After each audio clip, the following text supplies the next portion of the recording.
Bonjour, aujourd'hui, l'équipe des conseillers d'élevage vous présente les principes de base pour optimiser la valorisation de vos prairies. Pourquoi est-il important de valoriser au mieux ces prairies? Lorsqu'on fait l'analyse de vos coûts alimentaires, que ce soit en lait, en viande ou en ovin, le post-alimentation représente de 45 à 60% du coût global.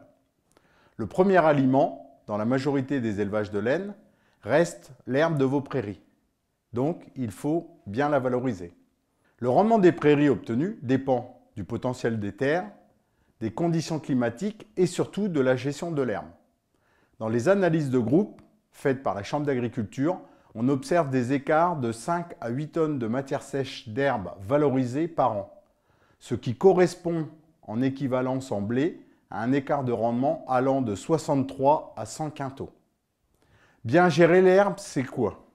C'est prévoir, anticiper et adapter.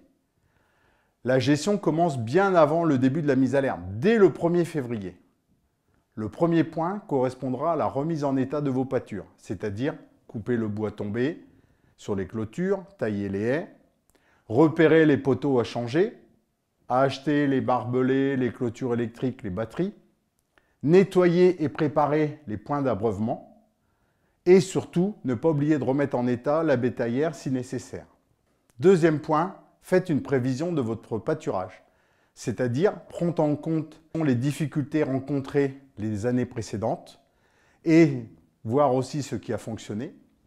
Réalisez l'inventaire des animaux par catégorie qui sortiront à l'herbe.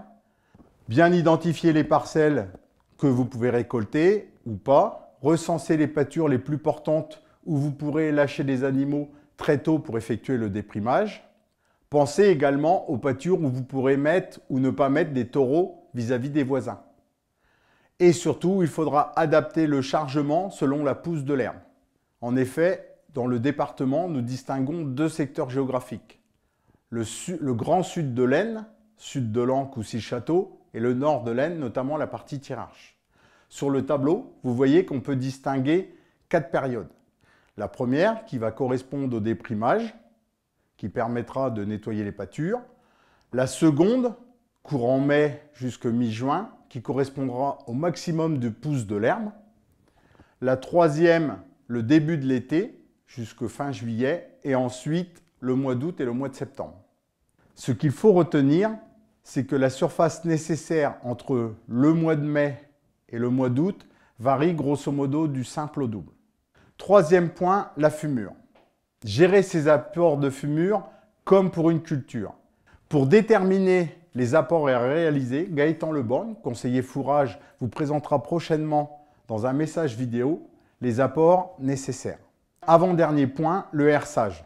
Au printemps, l'objectif du herçage va être de remettre en état vos pâtures, c'est-à-dire les émousser, notamment faire travailler les hercétrilles, étaler les taupinières, boucher les trous occasionnés à l'automne. Attention toutefois à ne pas trop travailler en profondeur pour couper les racines. Attention aux conditions de réalisation du herçage. La portance des sols devra être correcte.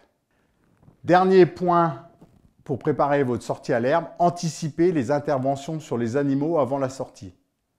C'est-à-dire préparer les transitions alimentaires, acheter les aliments à base de magnésie pour distribuer aux animaux 15 jours avant la mise à l'herbe, préparer des râteliers à mettre dans les pâtures pour la transition et surtout anticiper toutes les interventions à faire sur les animaux avant de sortir.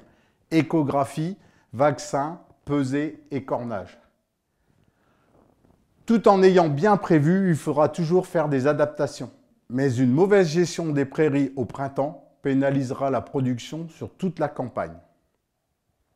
Petit rappel, pour les récoltes à venir, n'oubliez pas dès maintenant de remettre en état le matériel de fenaison.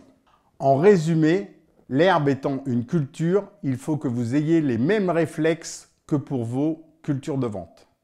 L'équipe d'élevage vous souhaite une bonne préparation de votre saison de pâturage et vous donne rendez-vous prochainement pour de nouveaux conseils.